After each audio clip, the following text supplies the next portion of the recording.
Independent data and independent observers have both shown with academic fact that PTI-affiliated candidates have won over 170 to 180 seats in the existing parliament. Unfortunately, overnight, from 24 to 72 hours, those votes results were all changed. As a result, Pakistan Tehreek-e-Insaf couldn't form a government. Brutality continued.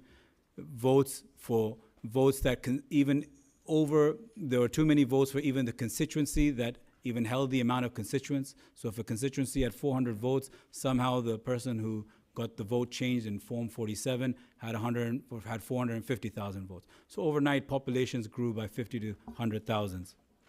Let me be very clear that Pakistan's 2024 elections were neither free nor fair.